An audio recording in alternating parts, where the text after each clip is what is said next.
Math 7, Lesson 5.6, Adding and Subtracting Fractions.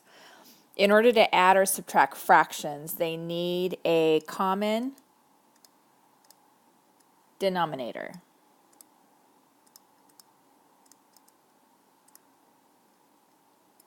To find a common denominator, we want to first find the lowest number that both the denominators fit into by listing their multiples. So, for example, if we have 5/6 and we're subtracting -2/9, we see that 6 and 9 are the denominators, and they don't have a common denominator, so we can't add or subtract them yet. So the first thing we want to do is to find their common denominator. So we want to list their factors. So we have the factors of 6 listed right here and the factors of 9 listed right here. The one that they have in common is going to be 18. So that's going to be their common denominator.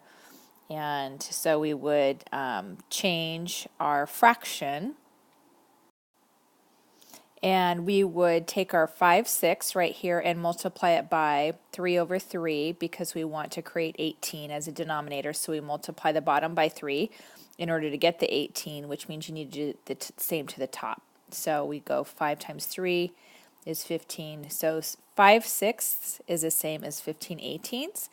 We do the same thing to -2/9, but in order to get 18 as our denominator, we multiply the bottom by 2, which means we multiply the top by 2. And so we get -2 times 2 is -4.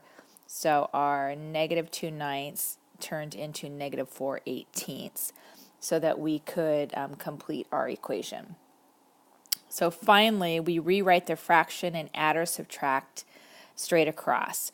So now we have 15/18 minus 4/18. We have a common denominator, and our negative and our negative becomes positive. So we have 15/18 plus 14/18. Our denominator, of course, is 18. 15 and 4 is 19. So 19/18. And we turn that into, which is an improper fraction, so we turn that into a mixed number, our answer being 1 and 1/18. Let's do some examples of that. So we're going to add or subtract these fractions. Number 1, we have 7/8 plus 11/12. The first thing we want to do is to create a common denominator between our 8 and our 12. So the common denominator of 8 and 12 is going to be 24. So we turn 7/8 into 24. So that means we multiplied by 3. That means we multiply this by 3. And we're going to get 21/24. And our 11/12, we want a common denominator of 24. So we multiply that by 2, which means we multiply the top by 2. That's going to be 22/24. Now we can go ahead and add those, and we have 21/24 plus 22/24 is going to give us 43/24, and that is going to equal 1 and 19/24. Number 2, our common denominator is 25 and 75. Our common denominator is going to be 75. And so our first fraction right here is going to turn into a -36/75 because I multiplied this 25 by 3 in order to get 75, which means I need to do the same to the top. And then we go ahead and add our 19/75. So you have a -36 and a positive 19, which means you're going to have a -17 with your denominator of 75. Number 3, our common denominator is going to be 15. And so we are going to turn this into 9/15, and we have a plus a negative, so that's the same as subtracting 4/15, and that is going to give us 5/15. and that we can reduce down to 1/3.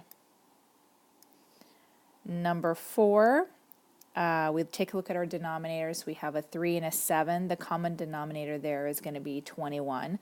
So that's going to be 14/21 minus 3/21. We subtract that and we get 11/21 over 21.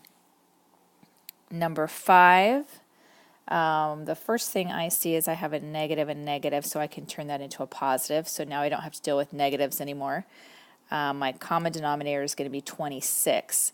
So I multiply the 13 by 2 to get 26. So that means I multiply the top number 4 by 2 to get 8, 26. So that's what that changed into.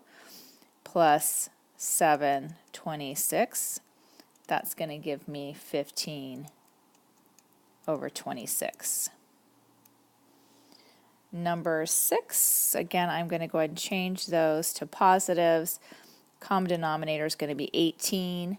So this one is going to be, right here, is going to be negative 3/18 plus 11/18.